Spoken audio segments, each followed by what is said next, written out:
Il y a, à mon avis, trois éléments qui sont extrêmement importants.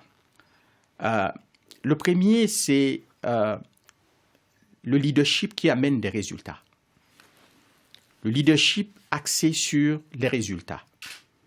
Si vous regardez toutes ces économies d'Asie du Sud-Est, les leaders ont tous été des gens et continuent d'être des gens qui veulent que leur pays soit les meilleurs au monde. Et ils organisent donc leurs administrations pour délivrer ces résultats. Et parce qu'ils ont cette approche, ils conçoivent leur propre politique et les testent.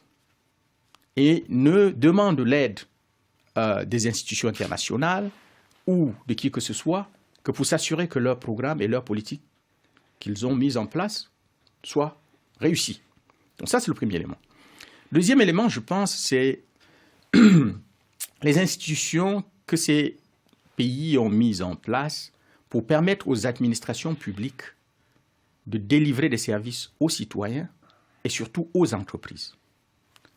Ces pays ont mis en place des climats d'investissement dès les années 70 qui ont permis d'attirer énormément des investissements directs étrangers, mais aussi permis l'éclosion d'un secteur privé national, local, qui ont créé des emplois à profusion.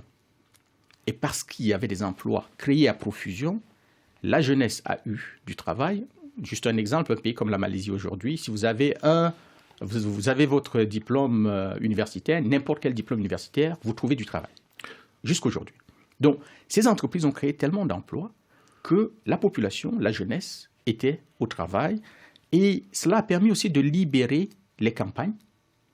Un pays comme la Thaïlande, les femmes ont laissé les paddies, les champs de riz, pour aller travailler dans les entreprises manufacturières, gagner des revenus plus élevés, et la productivité du secteur agricole a augmenté. Troisième élément, je pense, qui est fondamental dans ces pays, c'est la capacité de se faire concurrence pour avancer. Tous les pays d'Asie du Sud-Est, dans une certaine façon, compétissent les uns contre les autres vers le meilleur.